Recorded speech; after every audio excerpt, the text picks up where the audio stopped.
Hola hermanos, buenas tardes para todos, que el Señor nos ayude.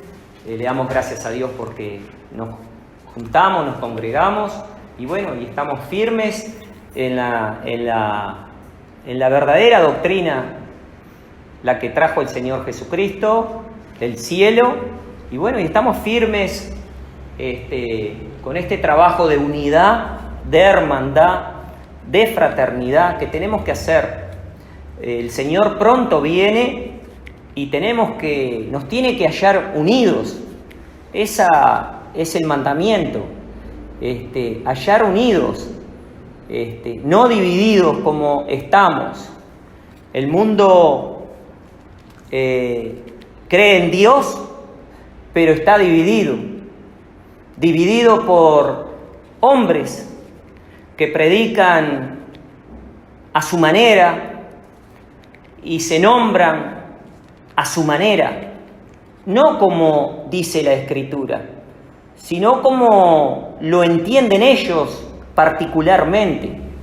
Y hoy voy a continuar con un tema que estuve hablando de las profecías del capítulo 24 de San Mateo, que ya comenzando desde el versículo 1, ya nos da un orden de cómo va a ser o a suceder en cuanto a la venida de nuestro Señor Jesucristo.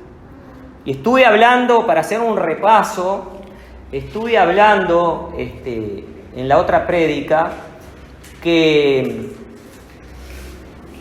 el mundo se había alarmado por esta pandemia que había venido, que se había instalado, y muchos creen, ¿no?, que vino para quedarse. Y ha venido ya y se ha instalado en el mundo entero, y hay mucha incertidumbre en mucha gente, en muchos gobernantes.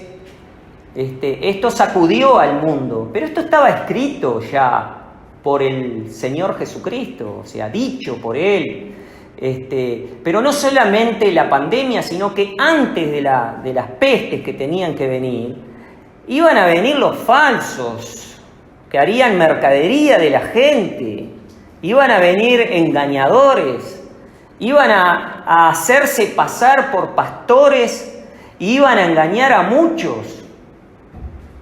Entonces yo les decía, tratando de hacer comparaciones, ¿no? Parecería como que se importó más a nivel mundial y a nivel de la gente y los gobernantes de lo que es la pandemia, de lo que son las guerras y los rumores de guerra. Pero lo que antes estaba de todo esto que estamos hablando era estos que iban a venir a engañar.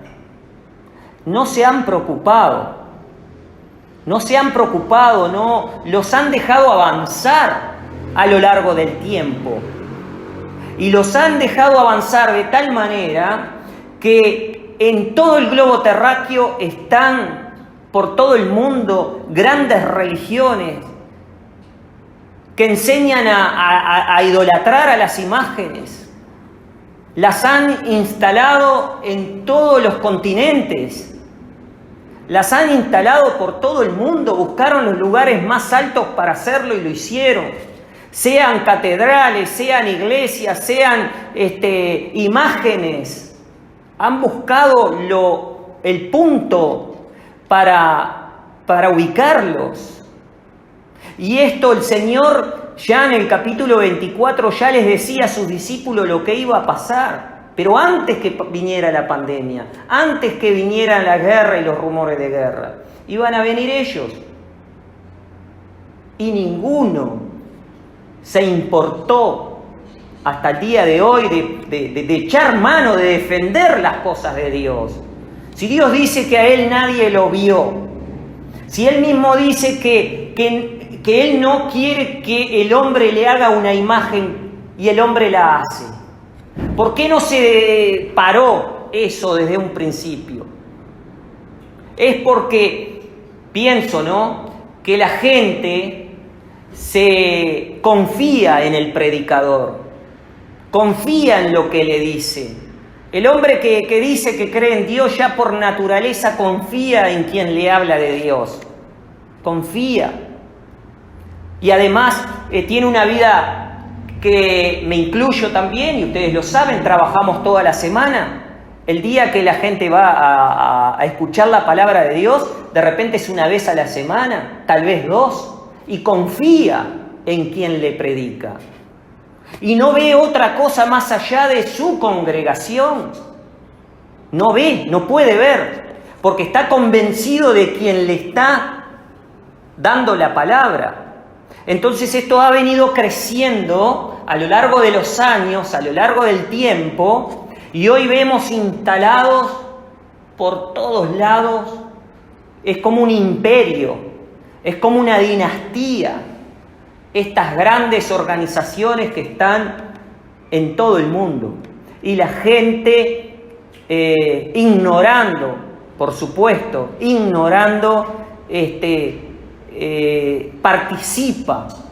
participa de esa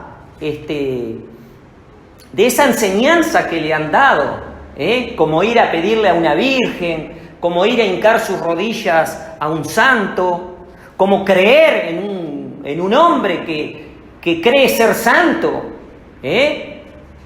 y no es así. Nosotros pertenecemos a una determinación de Dios, algo que tenía que nacer y nació. Se llama pueblo santo.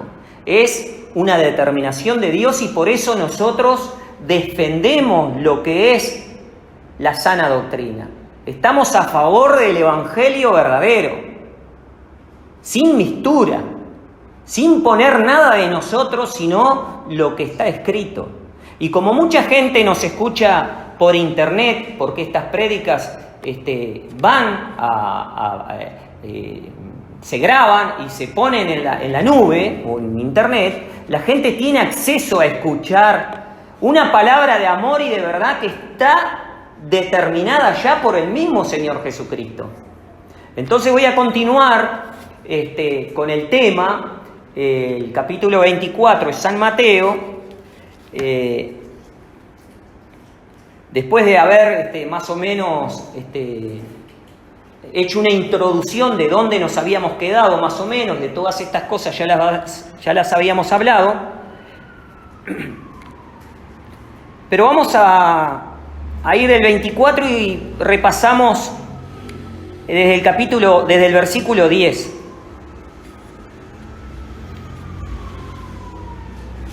Y dice así: y muchos entonces serán escandalizados y se entregarán unos a otros y unos a otros se aborrecerán, dice.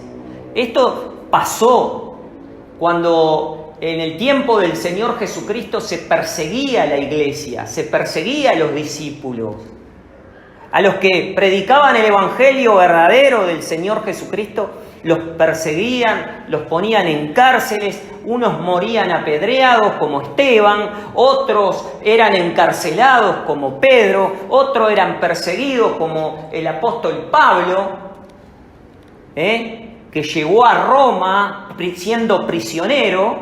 Entonces todo esto por el nombre del Señor Jesucristo, porque ellos trabajaban a favor del evangelio. Y es lo que tiene Pueblo Santo. Está trabajando a favor del pueblo santo, a favor del evangelio de nuestro Señor Jesucristo.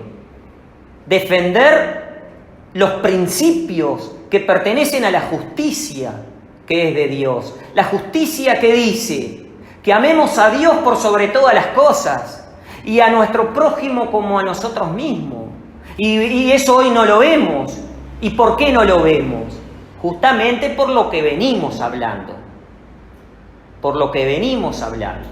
Que el hombre ha creído en el hombre. La fe la ha depositado en una persona que dice que es santa. En una persona que le dice que le pida a una virgen que le dé salud, que le dé trabajo, que le dé dinero. Entonces nosotros defendemos lo que es la doctrina y eso no es de Dios.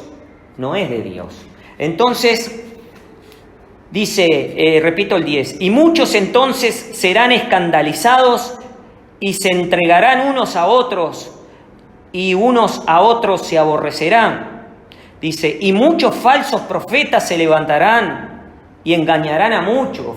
Falsos profetas. ¿Por qué son falsos? Porque para haber un falso tiene que haber un verdadero. Y el verdadero es Cristo. El profeta mayor es Jesucristo, el Hijo de Dios. Y también Él envió a sus profetas, pero sus profetas sus enviados tenían un trabajo de igualdad. Un trabajo que se unía al Evangelio, se unía a la doctrina, se unía a la hermandad y a la fraternidad. Los profetas no enseñaban a los que creían en Dios en ir a adorar una virgen o un santo, o idolatrar a los hombres. No, ningún profeta hizo eso, enviado de Dios. Todos trabajaron y todos fueron afligidos y todos fueron perseguidos. El mismo Señor dijo, Jesucristo dijo, si a mí me aborrecieron, ¿no lo van también a aborrecer a ellos? Y ellos fueron perseguidos, azotados, encarcelados, corrieron riesgo de vida, unos fueron muertos. Otros fueron entregados a los leones, como dice la Escritura. Mucho material hay en su Evangelio para que nosotros justifiquemos el Evangelio de nuestro Señor Jesucristo y no el de los hombres. Entonces, dice, en el 11 dice, y muchos falsos profetas se levantarán y engañarán a muchos. Ahí es que se levantaron falsos. El hombre se nombra a sí mismo profeta. Tienen escuelas donde adoctrinan a quien quiere, a quien tiene la vocación de servir a Dios, los adoctrinan y los hacen para ellos, como está escrito. Dice, cuando haces un discípulo, lo haces para vosotros y 100 veces peor que vosotros, le dice. Eso está escrito. Y sabemos que estos falsos profetas iban a venir, y vinieron, y contaminaron la tierra con imágenes, con idolatría, con falsos testimonios, con adulteración de la misma Escritura, del Evangelio, Biblias adulteradas. Biblias adulteradas, o sea, todo esto hicieron estos falsos profetas que el Señor mismo sabía que iban a venir y vinieron e hicieron todo esto. Pero por eso yo les hacía como la comparación, ¿no? Cómo nos conmueve lo que es una pandemia, que en sí dice que no es el fin, no es el fin, y cómo cuestiona a una humanidad. Y esto que ya estaban determinados antes de la pandemia, que iban a venir y vinieron, el mundo no se escandalizó de eso. Es como una paradoja, ¿no? Decir esto, ¿no? Poder entender esto, que los mismos gobernantes tendrían que haber echado mano para, creyendo en Dios, sacarlos y no dejarlos crecer. Pero crecieron y crecieron y crecieron y hoy están, como les decía, en los 5 continentes y mandan más que los presidentes y mandan más que los gobernantes. Pero está escrito que esto iba a pasar. Pero también estaba escrito, que ahora vamos a leer, que iba a ser repetido el Evangelio que Jesús predicó. Dijo el mismo Señor que el Evangelio que Él predicó lo trajo del cielo. Entonces, el mismo Evangelio que el Señor predicó iba a ser repetido. Y repetir es algo como escuchar una grabación de una persona que dice algo y la vuelve a escuchar exactamente igual. sin contradicción. El Evangelio uno solo es. Y los que vienen a trabajar por el Evangelio vienen a unirse a favor de ese Evangelio. Tienen un propósito. Y bueno, vamos a seguir leyendo. En el 12 dice, y por haberse multiplicado la maldad, porque estos tenían que venir, todos estos falsos, y la maldad se iba a multiplicar. Lógicamente, dice, y por haberse multiplicado la maldad, la caridad de muchos se resfriará. Yo les decía en otras prédicas, por eso también les digo que cada prédica de los que predicamos, sea Aparicio, sea en este caso yo, mi padre, que está en las prédicas también en internet, todas están ligadas a otras prédicas, porque el Evangelio uno solo es y no hay contradicción. No tiene que haber contradicción en el Evangelio de nuestro Señor Jesucristo. Como personas nos podemos equivocar porque no somos perfectos. Pero en cuanto a la enseñanza, al orden que tiene la enseñanza, la Escritura, no hay equivocación, no puede haber. Todos los que vinieron a trabajar a favor del Evangelio, no había error en su enseñanza, en la doctrina que ellos predicaban, era ordenada, no había mixtura. Los enviados del Señor no levantaron una imagen para adorarla. Al contrario, decían no a la imagen. No. Un día, un caso que pasó para corroborar, a Pablo le había picado una serpiente. Y como no moría, porque ellos sabían que cuando en uno de los viajes que él estaba por Asia, predicando el Evangelio, parecería que una víbora lo picó en una isla, no me acuerdo de tal, que el barco fue para ahí, que él era prisionero además. Parece que lo picó y ellos ya sabían que si te picaba esa víbora, no pasaba un rato y como pasó el rato y vieron que no moría, pensaron que era un dios. Dice que era un dios en un hombre. Y ahí le cambiaron el nombre a Pablo. No me quiero equivocar porque lo estoy diciendo más o menos de memoria, pero creo que lo llamaron Júpiter o Mercurio, una cosa de esa. ¿Por qué? Y el mismo apóstol les decía, no, yo justamente vengo a decirles que se alejen de todas esas cosas, de hacer imágenes y de hacer hombres dioses. No, el mismo apóstol defendía que no idolatraran, que justamente él era de Dios, por eso Dios lo había ayudado a no morirse, pero no que le hagan, porque ya lo querían fiestas y guirnaldas y todo porque lo tenían como un Dios. Y también hizo un trabajo de sanidad en ese lugar muy grande, pero todo de acuerdo a la doctrina. Bueno, también en otro caso dice, al Dios no conocido, justamente de ese Dios quiero yo hablar, al que no lo conocen, al que no está en templos hechos de mano por el hombre, sino todo lo contrario. Hay mucho material para que nosotros nos demos cuenta de que el Señor no nos dejó así.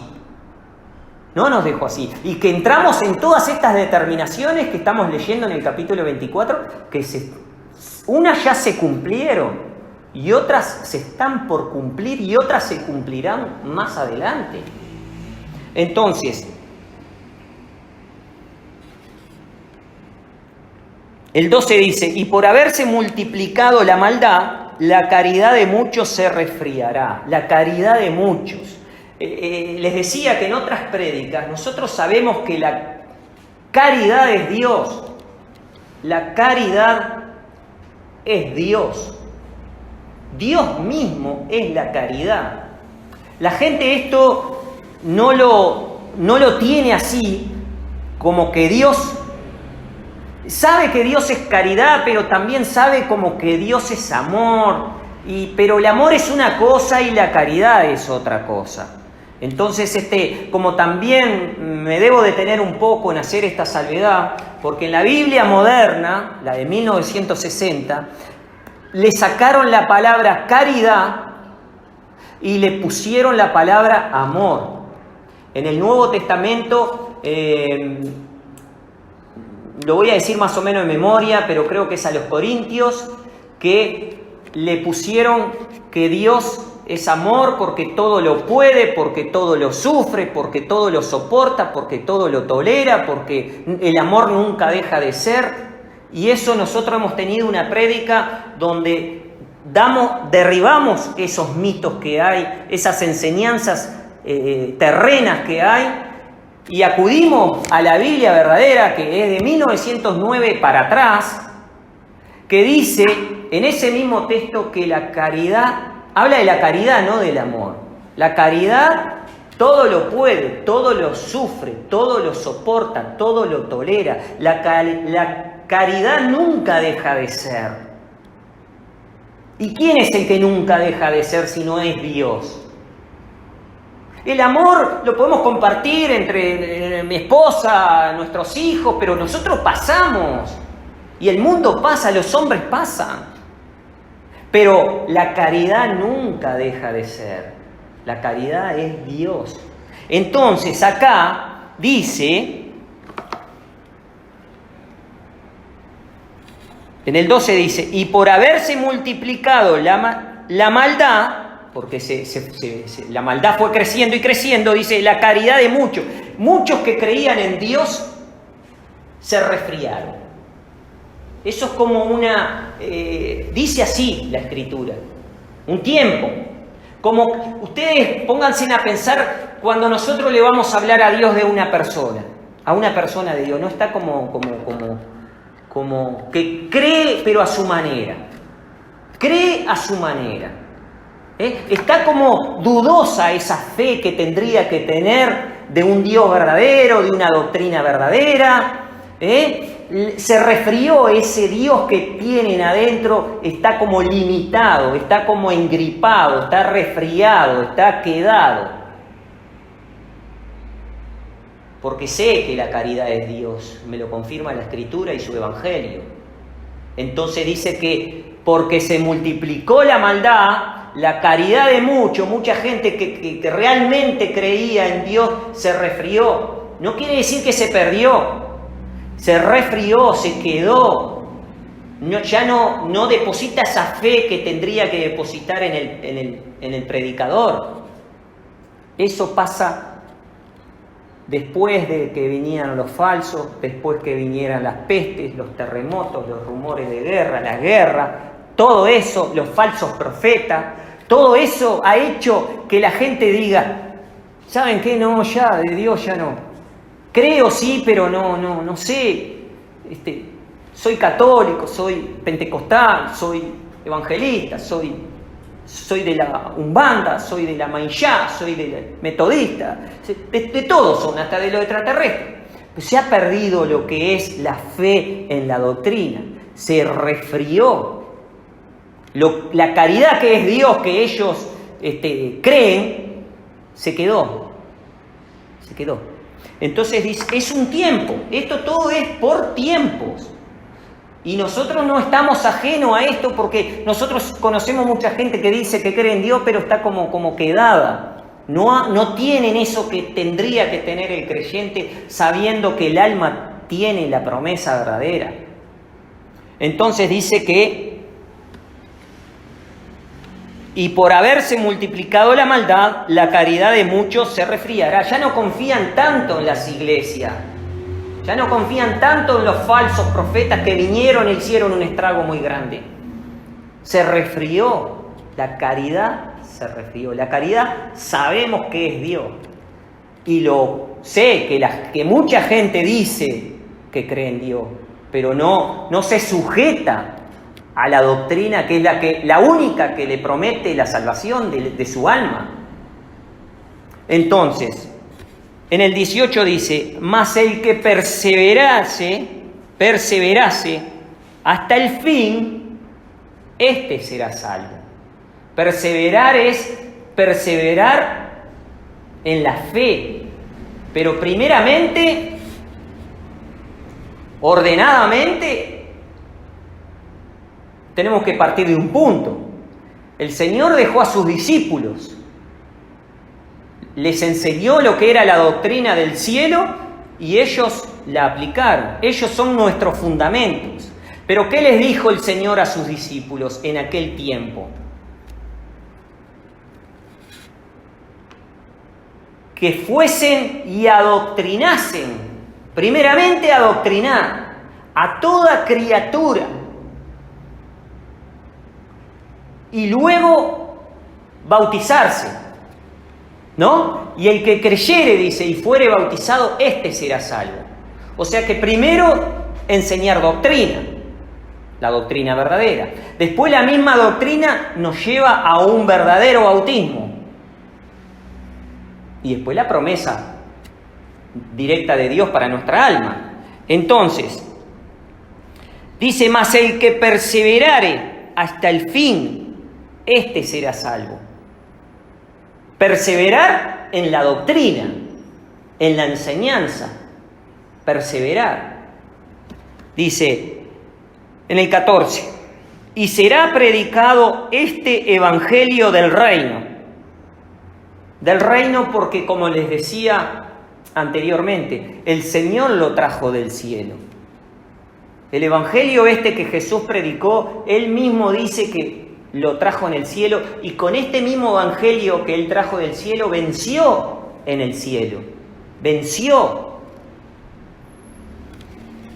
Dice, y será predicado este evangelio del reino en todo el mundo, del reino celestial, no del reino de los testigos de Jehová, no, del reino celestial, de donde Él es Jesús, el Hijo de Dios, de donde Él vino.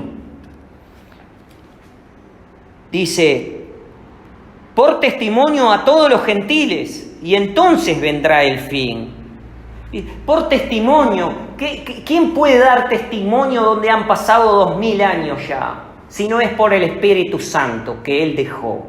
El Espíritu Santo es el que estuvo con sus discípulos, estuvo con el Señor Jesucristo. Y dice que va a ser predicado el mismo evangelio por testimonio, o sea, por el Espíritu Santo. El mismo evangelio repetido. Y este es el trabajo que tenemos nosotros, pueblo santo, de enseñar el verdadero evangelio, predicar el verdadero evangelio para la salvación de las almas. Para la salvación de las almas. Entonces fíjense en que partimos del versículo 1 del capítulo 24 San Mateo, todo lo que iba a acontecer, y aconteció. Y en el capítulo 14 ya dice que iba a ser predicado por testimonio el evangelio que Él predicó, por repetición. Entonces, antes que el Señor venga, tiene que ser predicado el evangelio que Él predicó. La misma doctrina, no la de las iglesias que tienen variadas doctrinas. No, la misma que el Señor predicó y nos dejó, esta misma iba a ser predicada antes que el Señor venga. Dice, por testimonio, dice, a todos los gentiles, y entonces vendrá el fin. A todos los gentiles quiere decir, los gentiles eran... yo les decía hoy, les comentaba parte de la prédica, los gentiles no vienen después del Señor Jesucristo en adelante, no, los gentiles ya estaban antes, los gentiles.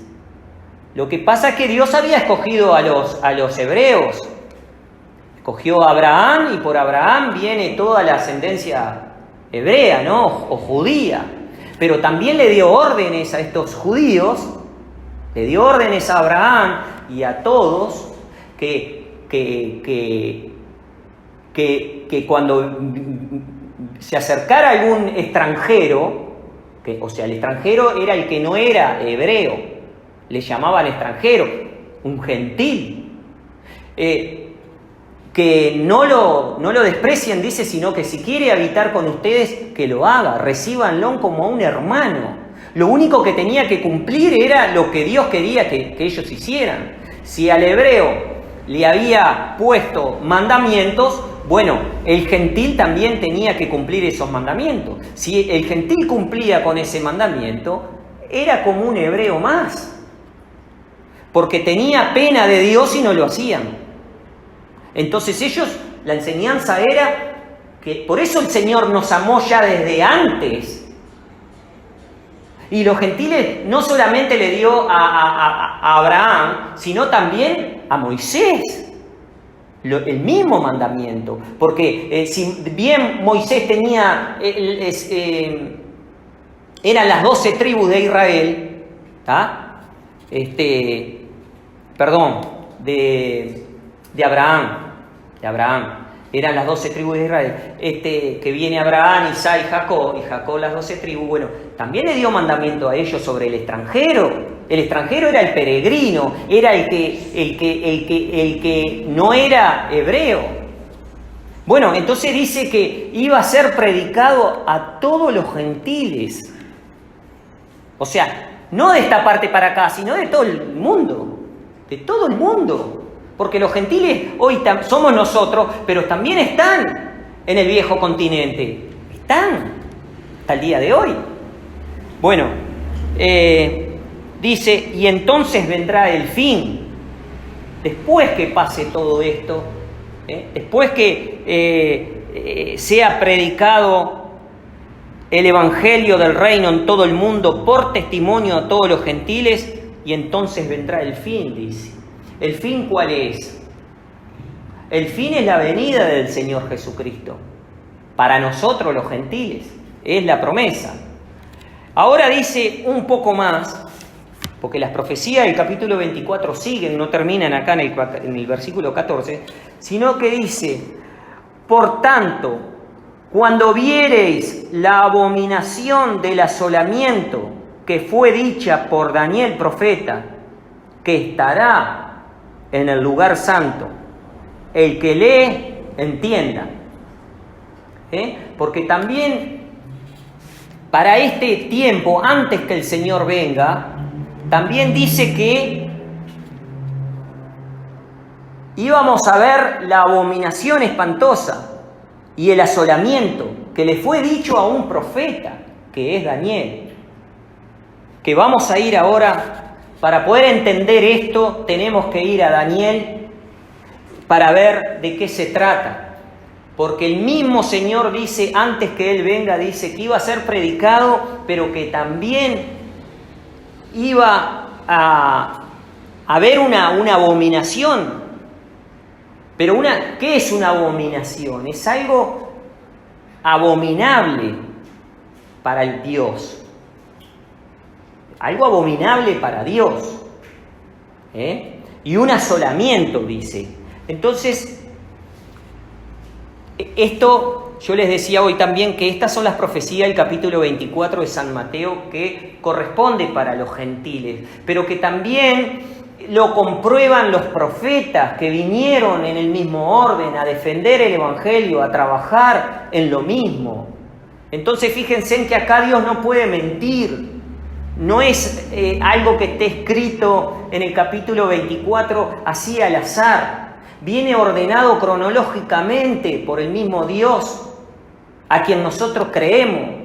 Viene ordenado sin mistura, sin contradicción, sin falta. Entonces ahora vamos a ir a Daniel, la página 902. Y me queda poco tiempo, pero que podemos seguirlo el próximo domingo, porque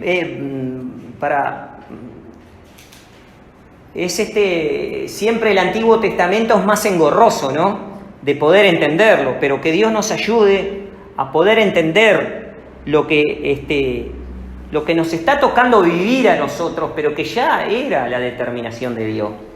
Entonces dice, para poder entender un poquito, dice, vamos al capítulo 9 y el versículo 24.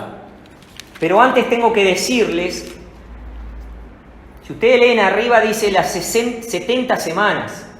Es una revelación que Dios le hace por medio del ángel. Dios le hace a Daniel, le muestra una revelación a Daniel profeta. Entonces dice, el ángel vino para aclararle. El ángel le empezó a aclarar todas las cosas porque el mismo Dios mandó al ángel para que le revelara a Daniel esto que él tuvo, un sueño o una revelación, y se la explicó. Pero ustedes dirán, ¿qué tendrá que ver Daniel con lo que estamos leyendo acá en el capítulo 24 de San Mateo? Pero sí, son las profecías, donde Dios no puede mentir, donde ya estaba escrito, donde se confirma que es verdad. Entonces dice así, 70 semanas, este es el ángel que le está aclarando, ¿no? Revelando. Dice, podemos leer el 23 igual. El 23 dice, al principio de tus ruegos salió la palabra y yo he venido para enseñártela, porque tú eres varón de deseos. Entiende pues la palabra y entiende la visión. ¿Ah? Esto lo envió el mismo Dios al ángel para que le revelara. Dice el del 24, 70 semanas están determinadas sobre tu pueblo y sobre tu santa ciudad, para acabar la prevaricación y concluir el pecado, y expiar la iniquidad, y para traer la justicia de los siglos, que es a saber la de Dios, y sellar la visión y la profecía, sellarla hasta que se cumpla, y ungir al santo de los santos, que es a saber Jesucristo, santo de santos, señor de señores y rey de reyes, el santo de Israel, el santo Jesucristo. Bueno, entonces dice, esto ahora lo va a desmenuzar un poco a medida que vayamos leyendo y vamos a ir viendo de qué se trata. Dice en el 25, sepas pues y entiendas que desde la salida de la palabra para restaurar y edificar a Jerusalén hasta el Mesías príncipe habrá 7 semanas y 62 semanas. O sea que ahí muestra un punto de lo que antes le dijo en la revelación, que desde la salida de la palabra para edificar a Jerusalén, o sea que antes que se edificara Jerusalén, salió la palabra de Dios, salió, se habló, se predicó. Desde ese momento que salió la palabra hasta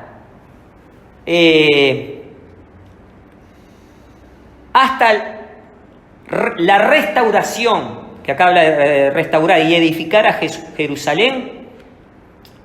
Perdón, repito de vuelta.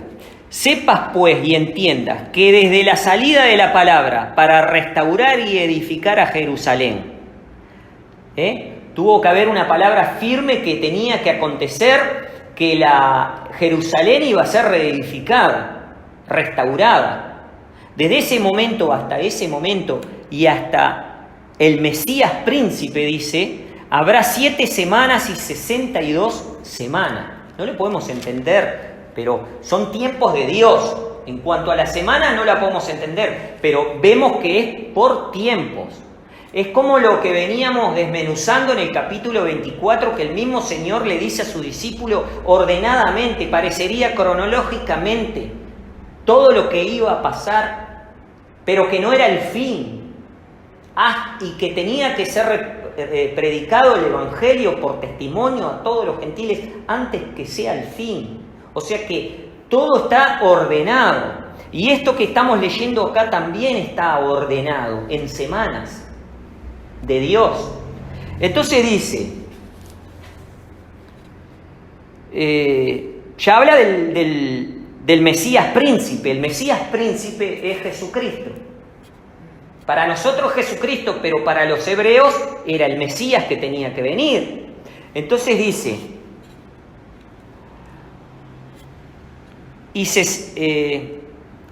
y habrá 7 semanas y 62 semanas tornaráse a edificar la plaza y el muro en los tiempos angustiosos. Y después de las 62 semanas se quitará la vida el Mesías. O sea, hoy es historia, pero todo esto ya aconteció. Se restauró desde que salió la palabra hasta la restauración de Israel, de Jerusalén. Pasó un tiempo.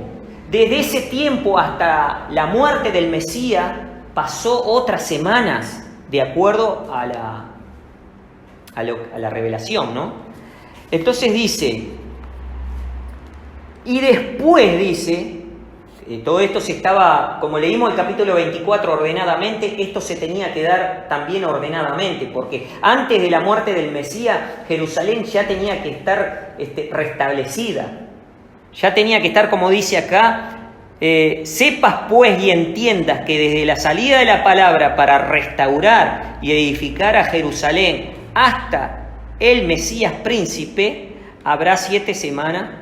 Se tenía que reedificar y tenía que venir el Mesías y tenían que darle muerte al Mesías.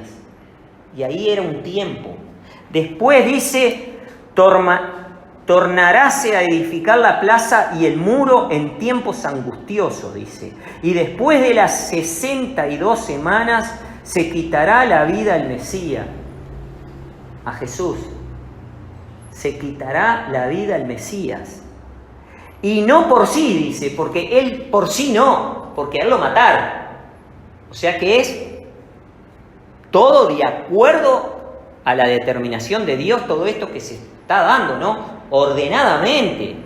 Dice, se quitará la vida al Mesías, y no por sí, y el pueblo de un príncipe que ha de venir. También esto es, y va a venir un príncipe de un pueblo grande. Dice, que de un príncipe que ha de venir, destruirá a la ciudad y al santuario con inundación será el fin de ella, y hasta el fin de la guerra será talada con asolamientos. Estos son profecías. No todas las profecías es para nosotros los gentiles, y hay cosas que pasaron pero que nosotros no tuvimos, no las sabemos. Esto, pero que sí, que tenemos fe que así sucedió. Que así sucedió, como la muerte del Mesías, que fue verdad. Dice, bueno, en el 27 dice, y en otra semana confirmará el pacto a muchos. Está hablando de alguien.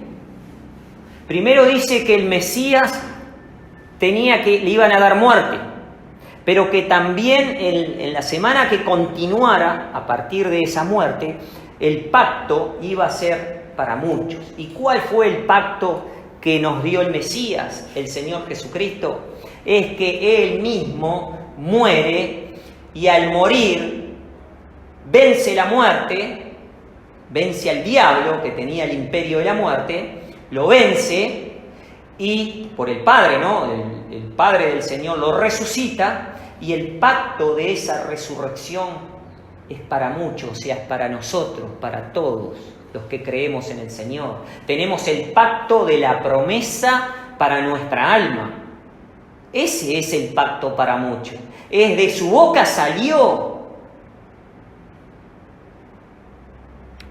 de darnos también, como Él resucitó, también resucitar a muchos.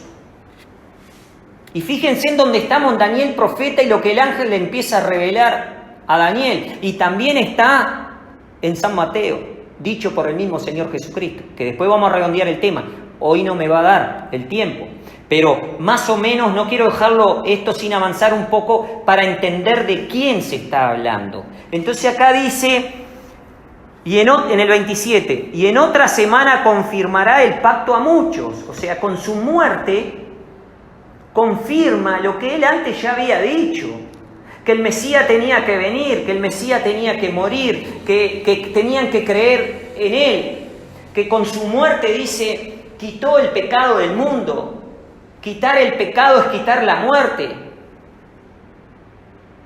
Él venció la muerte, él venció al pecado. Él cumplió con esa muerte lo que ya estaba determinado de él. Entonces dice, y confirma el pacto, porque ¿qué le dijo a Abraham?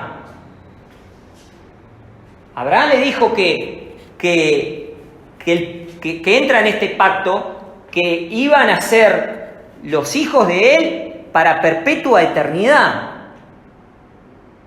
Que después lo vamos a confirmar ese texto, porque le dijo a Abraham que su simiente iba a ser como las estrellas del cielo, a perpetua eternidad.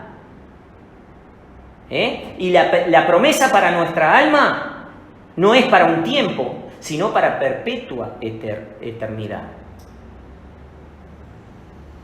Porque Abraham le hizo las promesas que sus hijos iban a ser como la arena de la mar, muchos. Pero él hizo un pacto ahí. Él hizo un pacto con Abraham. Y él le dijo que la ascendencia de él iba a ser para el cielo, como las estrellas del cielo, dice, a perpetua eternidad. Y nosotros tenemos ese pacto que él hizo en su muerte, es para darnos entrada a nosotros a perpetua eternidad, porque el alma no está limitada. La promesa de Dios no limita al alma, limita a nuestro cuerpo, que envejece y muere, o muere por diferentes maneras. Pero la promesa está para nuestra alma, y no es una promesa liviana o corta, es una promesa eterna, que Dios se compromete porque Él lo hizo y porque Él hace el pacto en esa muerte. Porque mucha gente cree que Jesucristo vino porque nos amó y dio su vida porque nos amó y porque Él nos da la vida para todos, pero no es así, no es tan así. Jesucristo vino y murió para también quitar el pecado, quitarle al diablo que tenía el imperio de la muerte, por el pecado obviamente. Venció la muerte el Señor Jesucristo en su crucifixión. No solamente venció la muerte, sino que también subió a los cielos, dice, como sumo pontífice, para que ya el hombre no dependa del sacerdote o del que esté en la silla, sino que dependa de Dios, que puede escucharlo y puede oírlo y puede hablar. Un Dios vivo. Entonces el Señor hizo todo eso que no es livianito. Es un trabajo que tenía que cumplirlo hasta la muerte, para darnos la promesa también a todos, los de antes y los de ahora y los que vendrán, porque esto continúa. Por eso les decía, y acudí acá a Daniel y sigue el tema, porque el pacto lo hace a muchos. Repetimos el texto. Dice, en el 27, y en otra semana confirmará el pacto a muchos, y a la mitad de la semana hará cesar el sacrificio y la ofrenda. ¿Qué quitó con la muerte? Si no quitó el sacrificio y la ofrenda. Porque quizá mucha gente no sepa porque no está instruida en lo que es la enseñanza o el evangelio del Señor Jesucristo, y como decía hoy al principio, confían en lo que el pastor o el sacerdote le dice. Pero en realidad no es así. En realidad hay un orden en todo el evangelio. Hay un orden. Entonces, cuando el Señor elige al pueblo hebreo, le da mandamientos, le da leyes, le da estatutos, como el que dijimos, que al extranjero dice que lo acepten como si fuese uno de ellos. Son mandamientos de Dios. Porque Él también tenía un propósito con nosotros, que no éramos el Dios de ellos, pero que también íbamos a entrar en el tiempo a pertenecer a Él. Y Él nunca despreció al extranjero, sino que les dijo que lo acepten.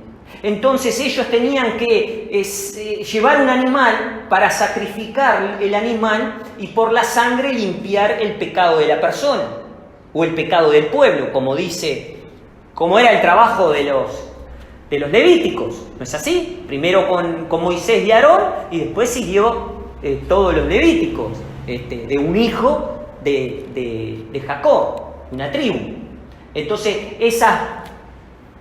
eran 12 tribus. Bueno, 11 tribus tenían que trabajar y diezmar a esa tribu que no trabajaba, pero que sí se encargaba de hacer las ceremonias para Dios.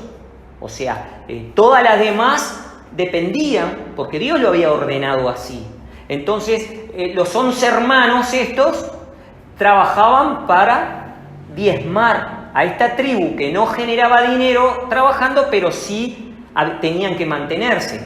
Entonces Dios le había impuesto a ellos que le dieran la ofrenda y el diezmo también, que es parte también del mandamiento de Dios. Pero acá dice que quitaba también la ofrenda, porque ellos tenían que ofrendar animales. Los ofrendaban, el animal tenía que ser puro, no tenía que tener ninguna deformidad en el cuerpo. Porque ¿qué pasa? Ese animal, ese cordero que ellos llevaban para quitar el pecado, era la sombra de lo porvenir, que es a saber Jesucristo. Jesucristo vino como el cordero que quita el pecado del mundo, o sea, muere una sola vez y para siempre. Por eso el trabajo de la muerte del Señor Jesucristo no es algo así nomás livianito como lo que nos han enseñado, que Él vino y murió por todo y que nos va a dar la promesa a todo y así es. Hizo un trabajo muy grande, como quitar el continuo sacrificio. El continuo sacrificio era año a año, tenían que, por el perdón de los pecados, tenían que sacrificar el animal. Y la ofrenda, porque tenían que ofrendar también, porque era mandamiento de ofrendar. Y Él quitó eso. Dice así, dice, cesar el sacrificio, cesar, que ya no se haga más. Él vino, se sacrificó Él por todos una sola vez y para siempre. Dice, hará cesar el sacrificio y la ofrenda, después con la muchedumbre de las abominaciones será el desolar, y esto hasta una entera consumación, y derramaráse la ya determinada sobre el pueblo celado. Esto lo voy a dejar para la semana que viene, para aclarar esto que dice acá. Vamos a dejar acá, después vamos a hacer un repaso la semana que viene, que esta semana que habla y todo, habla de tiempo, y que todo esto hoy es historia.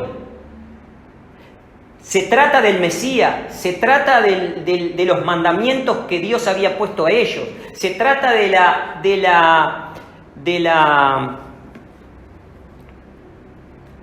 ¿cómo es que quiero usar la palabra justa que él dice acá? Del quitar el continuo sacrificio y darnos la promesa para nuestra alma perpetua. A ver, acá dice,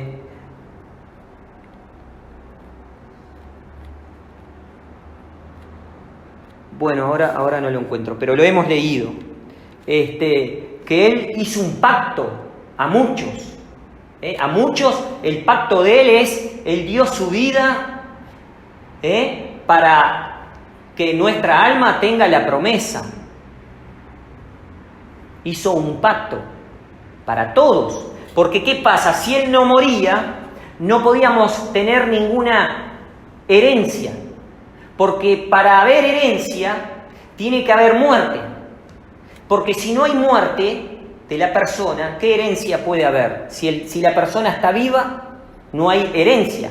Pero este Mesías tenía que morir para que también hacer posible que se cumpla lo que él ya tenía determinado, que nosotros también entremos en esa herencia, que es la promesa para nuestra alma, la resurrección, la esperanza que todo aquel que dice que cree en Dios tiene.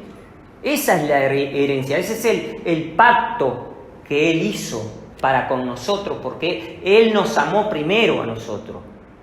Y Él ya, todo lo que hizo eso en su muerte representa, prácticamente encierra toda la Escritura, todo, desde Adán y Eva hasta el fin, todo encierra. Porque fíjense en todo lo que estamos hablando de la muerte del Mesías y todo lo que significó ese acto que Él hizo, que la gente ignora, mucha gente ignora. Y Él hizo un trabajo de amor y de verdad, venció la muerte. Antes no había esperanza para nuestra alma. Él venció la muerte y ahí nos demostró que Él venció al diablo, que venció al pecado, porque por el pecado entró la muerte y la muerte fue pasando sucesivamente a todos los hombres. ¿Es así o no es así? Eso es lo que sabemos todos, que está escrito. Él venció, Él resucitó, Él hizo un pacto para con nosotros, los que creemos, y con ellos también, que también creyeron, obviamente, y para el cielo, la promesa para nuestra alma. Entonces dice, repito el 27 todo entero, dice, y en otra semana confirmará el pacto a muchos, que fue lo que hizo, y a la mitad de la semana hará cesar el sacrificio. Ya lo cesó al sacrificio, porque ya dijo que Él ya no más sacrificio de animal, sino Él se sacrificó una vez y para siempre. Entonces dice que haría cesar el sacrificio. Y la ofrenda, dice, el sacrificio y la ofrenda la hizo cesar. Después, con la muchedumbre de las abominaciones, que eso lo voy a dejar para la otra semana, porque ahora no vamos a entender qué es la muchedumbre de las abominaciones. Pero justamente de todo esto que estamos hablando desde un principio de hoy, de la prédica anterior, porque como les decía, todo el Evangelio está enlazado. Es como una cadena que va eslabón por eslabón y todos concuerdan.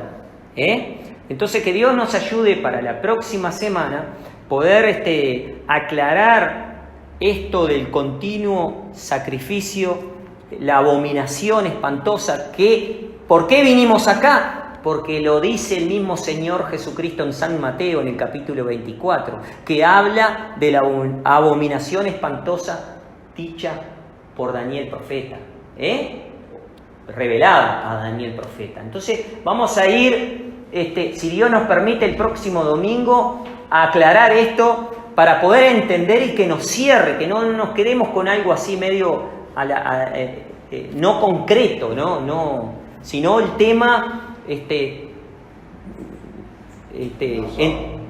bien con un material que nos tiene que convencer, nos tiene que unir, nos tiene que convencer. Bueno, que Dios nos ayude, nos bendiga y será hasta el próximo domingo.